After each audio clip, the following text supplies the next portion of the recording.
Hello friends, Vishal this side. Today we're gonna discuss the topic of economic reforms in India.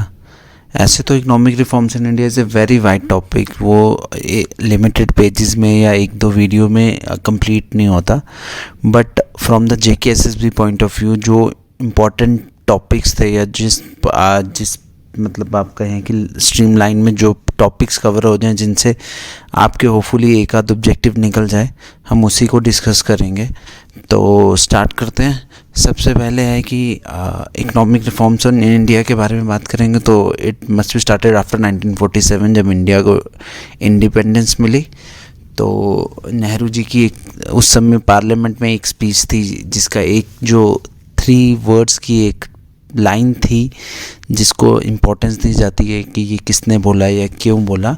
It is trust with the destiny. तो इसमें नेहरू जी ने ये बोला था कि हमने प्लान किया था या हमने जो सोचा था आज हम उस इंडिपेंडेंस को पाने में सफल रहे हैं. तो that is important. Another is सबसे पहली प्रॉब्लम इंडिया में उस समय क्या थी, that is industrialisation by Britain. Britain ने क्या किया था कि यहाँ पे इंडस्ट्री ज़्यादा लगने नहीं दी थी हिंदुस्तान में, क्योंकि अगर हिंदुस्तान में इंडस्ट्री लग जाती तो उनके ब्रिटेन में जो पैदा की गई मैन्युफैक्चर की गई चीज़ें थी वो इंडिया में नहीं बिकती. इसीलिए उन्होंने यहाँ पे डी इंडस्ट्रियलाइजेशन रखी थी, मतलब यहाँ पे फैक्ट्रीज लगने नहीं दी थी, इंडस्ट्रीज़ लगने नहीं दी थी. और उस समय एक और प्रॉब्लम थी कि 1/6 of Indians are illiterate. I think 1/5 exact होगा या फिर ये अलग अलग जगह पे वेरी करता है, लेकिन हम इसे 1/5 ही लेके चलते हैं कि इंडियंस उस समय इलिटरेट थे. तो वैसे तो हम ये कैम्ब्रिज की स्टडी हुई थी कि 1700 में इंडिया का जो शेयर था वर्ल्ड इकॉनमी में या वर्ल्ड की इनकम में, that is 22.6%.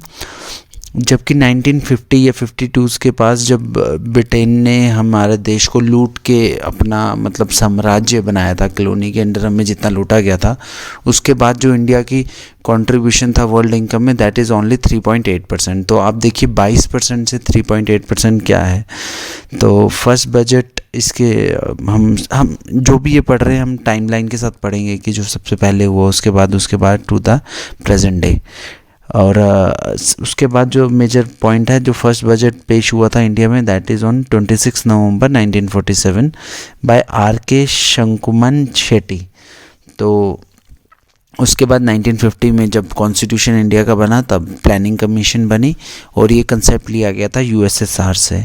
In 1951 first 5-year plan was launch और इसका मेजर फोकस था एग्रीकल्चर और इरिगेशन पे. इसका क्यों था, क्योंकि हमारे जितने भी फॉरेन रिजर्व्स थे या हमारे जितना भी हमें बाहर से पैसा आता था फॉरेन करेंसी में, वो ज़्यादा से ज़्यादा लग जाता था अपने देश के लिए फूड ग्रेन्स लेने में, क्योंकि उस समय इंडिया अब इतने फूड ग्रेन मतलब इतना अनाज नहीं पैदा करता था कि वो अपनी डिमांड पूरी कर सके, इसीलिए उसे बाहर से लेना पड़ता था. और उस समय इंडिया की GDP 3.6% थी.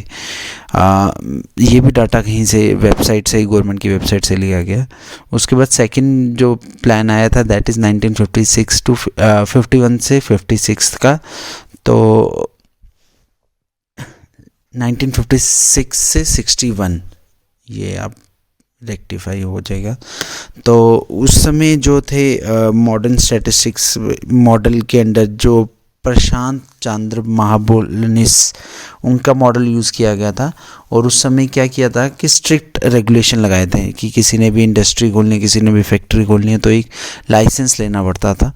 तो ये भी हमने जो मॉडल था USSR के थ्रू था, क्योंकि हम सोशलिस्ट उस समय इकॉनमी पे बढ़ रहे थे. उसके अकॉर्डिंगली जो भी चीज़ मैन्युफैक्चर होगी वो देश ही करेगा रादर देन फ्यू कैपिटलिस्ट. और जैसे आज के देश आजकल होता है कि कोई भी फैक्ट्री लगा सकता है, उस समय इतना ओपन नहीं था.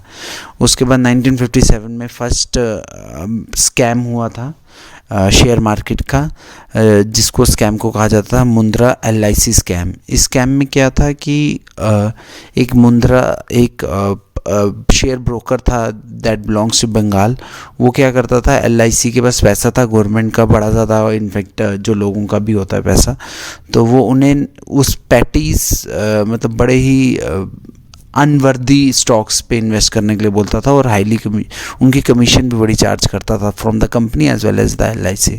तो ये फर्स्ट जो पहला आपको स्कैम एक्सपोज हुआ था, और इसे एक्सपोज किया था फिरोज़ गांधी ने, who is the husband of ex prime minister of India Indira Gandhi. उसके बाद 1963 में Bhakra Nangal dam which is a major step towards hydro power electricity renewable.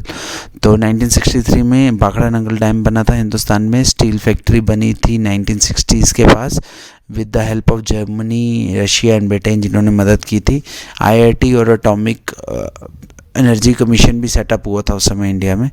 1960 में एक मेजर स्टेप, जैसे मैंने आपको बोला कि 1951 में या 52 में जो सबसे पहला प्लानिंग कमीशन का जो प्लान बना था, फाइनेंशियल प्लानिंग कमीशन का जो प्लान बना था, फर्स्ट प्लान, उसमें मेजर फोकस था वो इस चीज़ में था कि किस तरह इंडिया सेल्फ रिलायंट हो टूवर्ड्स फूड ग्रेन।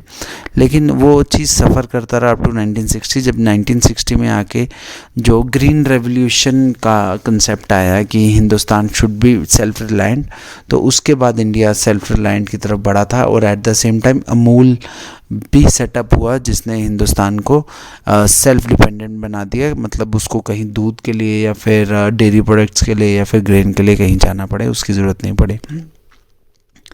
उसके बाद 20 जुलाई 1969 को नेशनलाइजेशन ऑफ बैंक्स हुआ था, जो PNB, SBI ये सारे नेशनलाइज हुए थे, मतलब गवर्नमेंट ने अपने अंडर का ले लिए थे। 14 बैंक्स थे जो इनको किया था।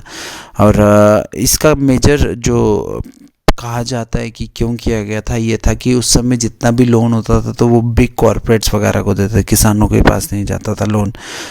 तो इसीलिए उसको काउंटर करने के लिए गवर्नमेंट ने अपने अंडर ले लिया था। और फिर उसी समय प्रायोरिटी सेक्टर लैंडिंग का या फिर और भी कंसेप्ट आया, जिसमें ये होता था कि आपको गरीबों को या फिर आपको एग्रीकल्चर सेक्टर को इतना लोन मिनिमम देना ही देना। और उसी समय 1966 में रुपी को डिवैल्यूएट किया गया। डिवैल्यूएट करने का मतलब है कि अपनी पैसे की वैल्यू खुद ही गिराना। उससे क्या होता है कि अब जैसे अगर कोई मैन्युफैक्चरर है, यहाँ पे शूज़ बना रहा है, तो अगर वो यहाँ पे शूज़ बना रहा है और बाहर इंपोर्ट कर रहा है, इंडिया के बाहर एक्सपोर्ट कर रहा है सॉरी, तो उस समय अगर इंडिया की करेंसी के हिसाब से उसकी करेंसी बाहर की ज़्यादा होती है, तो उससे जब उसके मतलब बाहर की करेंसी में से पेमेंट मिलती है तो उसको ज़्यादा बेनिफिट होता है। तो इसीलिए उस समय 57% का शार्प डिवैल्यूएशन किया गया था गवर्नमेंट के द्वारा। उस समय क्या था कि जैसे 4.76 पैसा था $1 की वैल्यू, तो उसको बढ़ा के 7.50 कर दी गई थी। तो इससे क्या हुआ था, सबसे बड़ा बेनिफिट ये हुआ था कि बैलेंस ऑफ पेमेंट में हेल्प मिली थी और एक्सपोर्ट में भी मदद मिली थी। लेकिन इसका एक बैड इम्पैक्ट हुआ था कि ओमान, कतर एंड UAE जो इंडिया का इशू किए हुए गल्फ रुपी को यूज़ करते थे, उन्होंने बंद कर दिया था और उन्होंने अपना सेंट्रल बैंक बना के अपना करेंसी खुद ही पब्लिश करने, छापने शुरू कर दी थी। उसके बाद 1977 जो नेक्स्ट एक्टिविटी थी इन terms of economy, that is first non Congress PM Morarji Desai बने थे, नॉन कांग्रेस के प्राइम मिनिस्टर बने थे। और फर्स्ट डिमोनेटाइजेशन हुई थी उन्हीं के दौरान 1978 में। 1000, 500 और 10,000 के नोट आते थे, उस समय 10,000 के भी नोट आते थे, उनको इलीगल किया गया था। इवन एक रिस्ट्रिक्शन लगा दी गई थी कि बाहर से कोई भी कंपनी आएगी तो 40% का उनको शेयर इंडियन कंपनीज़ को या इंडिया के किसी बंदे को देना पड़ेगा। जैसे कोको कोला, IBM वगैरह, they work on their own, वो किसी के साथ टाई अप वगैरह नहीं करते। टाई अप भी करेंगे तो एज ए सिस्टर कंसर्न करेंगे या मतलब सप्लायर करेंगे, बट मेजर बिजनेस वो अपने पास ही रखते थे। इवन जो उनकी मेजर कंपनी इन USA जो भी होगी उसी के अंडर रखेंगे। लेकिन इंडिया ने जब ये कंप्लाइंस बनाई तो इस चक्कर में उन्होंने अपना इंडिया का बिजनेस वाइंड अप करके they have close the operation in India, Coca Cola and IBM। In 1980 जब मोरारजी देसाई की गवर्नमेंट बनी थी, उसके बाद 1980s में इलेक्शन में फिर इंदिरा गांधी जी जीत के प्राइम मिनिस्टर बन गए। और उस समय उन्होंने 6th 5-year प्लान जब लॉन्च किया, उसमें क्या था कि price control on many things वो उन्होंने हटा दिया था। इंपोर्ट ड्यूटीज़ उन्होंने कम कर दी थी कि बाहर से भी इंपोर्ट आ सके। उसके बाद लाइसेंस में थोड़ा सा उन्होंने डील की थी, पूरा एंड नहीं किया था, बट उन्होंने सब रिस्ट्रिक्शंस हैव बीन लिफ्टेड, तो इजी कर दिया था। उसके बाद 1983 में मारुति का प्लांट इंडिया में सेटअप हुआ था और 84 में भोपाल गैस ट्रेजेडी हुई थी, लेकिन वो under prime minister Rajiv Gandhi हुई थी। और 85 से 86 का बजट एक क्रूशियल बजट को इसलिए कहा जाता है क्योंकि उस समय राजीव गांधी की सरकार ने मेजर फोकस रखा था इंफॉर्मेशन टेक्नोलॉजी में, और उन्होंने जो बड़े बड़े कंपनीज थी या उनको टैक्स एग्जम्पशन दी थी, इवन जो इनकम टैक्स स्लैब थी फॉर कॉमन मैन उसको भी बढ़ा के उनको भी रिलैक्सेशन दी गई थी।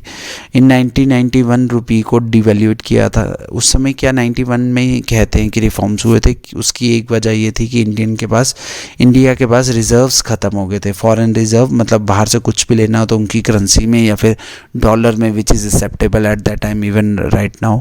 तो उस समय वो रिजर्व्स ख़त्म हो गए थे, इसीलिए सिर्फ 3 वीक्स के रिजर्व्स इंडिया के पास रहते थे कि बाहर से कुछ भी खरीदना हो उन्हें। तो इसीलिए उस समय इंडिया ने क्या किया था, आरबीआई ने डिवैल्यूएट कर दी थी रुपये की वैल्यू बाय 9% ऑन 1 जुलाई, और 2 दिन बाद 3 जुलाई को 1991 11% फिर से टोटल 20% को 3 दिन के टाइम में डिवैल्यूएट किया गया था रुपये की वैल्यू को। उसके बाद मेजर स्टेप ये था कि जुलाई 24, 1991 को एलपीजी रिफॉर्म्स लाए गए थे by finance minister Manmohan Singh under the prime ministership of Narasimha Rao. इसमें मेजर चीज़ क्या थी, एल क्या होता है, लिबरलाइजेशन। इसमें क्या प्राइवेट प्लेयर्स पे जो रिस्ट्रिक्शंस वगैरह थी वो ख़त्म कर दी, लाइसेंसिंग बिल्कुल तरह ख़त्म कर दी। अब नॉर्मली परमिशन होगा या कुछ सर्टिफिकेट्स होंगे वो कंप्लीट करने होते होंगे, लेकिन जो पहले लाइसेंस राज था वो बिल्कुल ख़त्म कर दिया गया था। फिर उसके बाद प्राइवेटाइजेशन में क्या किया गया था, जो जैसे आप अभी भी सुनेंगे कि गवर्नमेंट कहती है, प्राइम मिनिस्टर मोदी कहते हैं कि हम हमारा main business is administration not running businesses. तो उस समय ही ये कंसेप्ट आया था कि प्राइवेटाइज कर दिया जाएगा जो गवर्नमेंट के पास बिजनेसेस हैं। तो एक ये मेजर स्टेप था। उसके बाद ग्लोबलाइजेशन में क्या था कि जो रिस्ट्रिक्शंस बड़ी ज़्यादा लगाई गई थी वो हटा दी गई। इंपोर्ट में बाहर की जो भी सप्लाई करते हैं उन पे इंपोर्ट ड्यूटीज़ वगैरह लगती थी उनको कम कर दिया। इसका सबसे बड़ा पॉजिटिव आउटकम ये हुआ कि GDP growth over the years increasing from that day, मतलब जब ये रिफॉर्म्स अप्लाई हुए। और फीचर्स ऑफ एलपीजी में देखा जाए तो अबॉलिश किया गया लाइसेंस परमिट वगैरह system. Public sector role dilute हुआ क्योंकि नॉट परफॉर्मिंग जो भी थे तो उनको आस्ता आस्ता प्राइवेटाइज किया गया।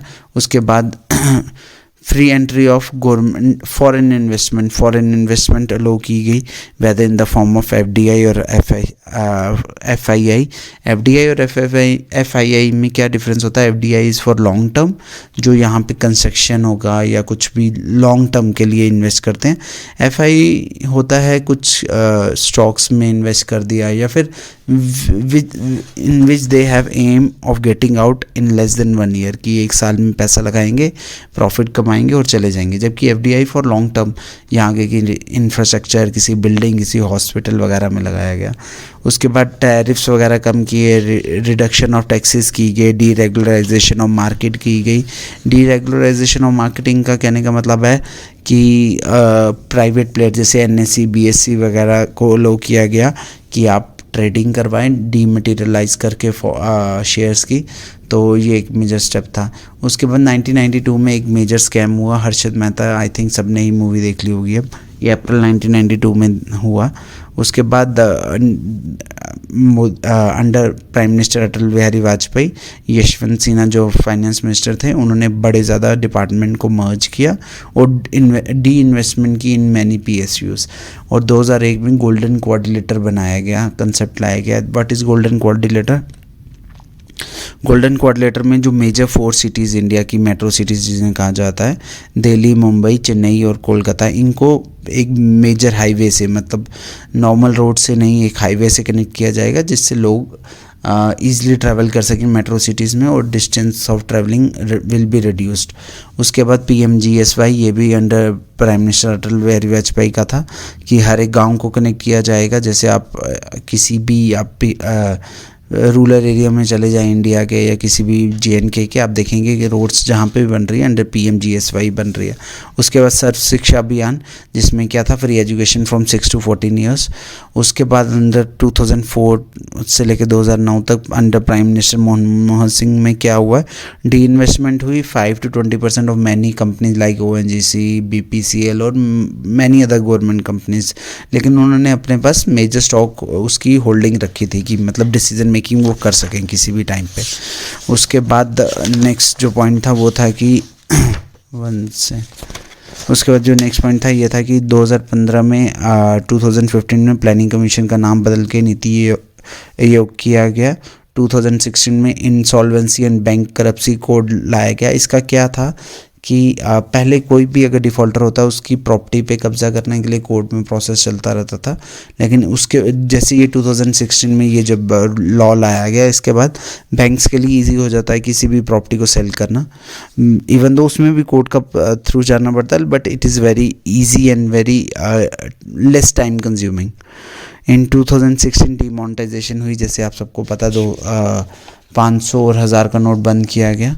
फिर उसके बाद जुलाई 2017 में one nation one tax that is GST को लाया गया। और मेजर रिफॉर्म्स जो मोदी गवर्नमेंट के हैं which might be part of your competitive exam too, deregularization of diesel prices in October 2014। 2013 में आई थिंक 2013 में डीरेगुलराइजेशन ऑफ पेट्रोल प्राइसेस किया गया था। मतलब मनमोहन सिंह की सरकार के under prices of petrol will be link to the market price. मतलब जो भी प्राइस चल रहा होगा, जिस रेट पे वो बाई कर रहे होंगे उसमें टैक्सेस डाल के नॉर्मल जो लोगों को रेट दिया जाएगा। मतलब गवर्नमेंट कहती है कि इसमें हम सब्सिडी बंद कर देंगे, लेकिन उन्होंने डीजल में बंद नहीं की थी, जो अक्टूबर 2014 में मोदी गवर्नमेंट ने की थी। उसके बाद फर्टिलाइज़र प्राइसेस की भी डीरेगुलराइजेशन कर दी, उसमें भी सब्सिडी गवर्नमेंट ने बंद कर दी। उसके बाद 2016 में कैरोसिन की भी डीरेगुलराइजेशन, उसकी भी सब्सिडी ख़त्म हो गई। उसके बाद इंडस्ट्री लाइसेंस वैलिडिटी जो पहले 2 साल की होती थी, वो मोदी गवर्नमेंट ने 2017 में फ्रॉम 2 to 10 ईयर्स कर दी। उसके बाद डायरेक्ट बेनिफिट ट्रांसफ़र जो PFMS, एक आप देखेंगे मेरे चैनल में वीडियो मिलेगी, PFMS के थ्रू उन्होंने DBT डायरेक्ट बेनिफिट ट्रांसफ़र लोगों के खातों में किया। जैसी सब्सिडी चाहे वो सिलेंडर के लिए होगी या फिर किसी भी चीज़ के लिए होगी, वो सारी सब्सिडी लोगों के खाते में अकाउंट में डायरेक्ट जाएगी, ना कि मतलब थ्रू एजेंट और थ्रू गवर्नमेंट डिपार्टमेंट जाएगा। That is a very good step in terms of direct benefit transfer to people rather than paying to a middleman. I think that's all. Other video will be shared regarding the reforms in agriculture or other reforms that will be the part of whole economic reforms of India. That's all. Thank you for watching.